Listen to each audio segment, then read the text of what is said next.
பெர்சன்டேஜில் கேட்கப்பட்ட ஒரு சம் பார்க்க போகிறோம். ஏயின் மாத வருமானம் பியின் மாத வருமானத்தை விட 40% அதிகம் எனில் ஏயின் மாத வருமானத்தை விட பியின் மாத வருமானம் எவ்வளவு குறைவு? இதை பார்த்தோன்னா நமக்கு 40% குறைவு அப்படின்னு தோணும். ஆனால் அது தவறு.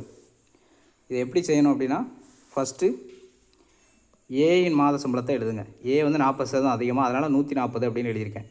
பி வந்து 100, அதனால் ஏ வந்து 40% அதிகம். கரெக்டாக எழுதியிருக்கேனா? இப்போ ஏயின் மாத சம்பளத்தை விட பியின் மாத வருமானம் எவ்வளோ குறைவு? விட அப்படிங்கிற வார்த்தை வந்து எதை குறிக்குது அப்படின்னா, ஏ கூட கம்பேர் பண்ணுறாங்க அப்படின்னு குறிக்குது.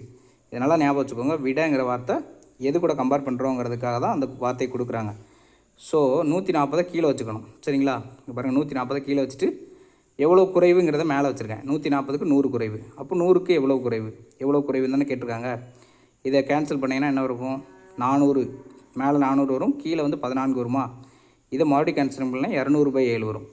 இதையும் மறுபடியும் கேன்சல் பண்ணிங்கன்னா 28 4/7% வரும். இதான் ஆன்சர். தேங்க்யூ.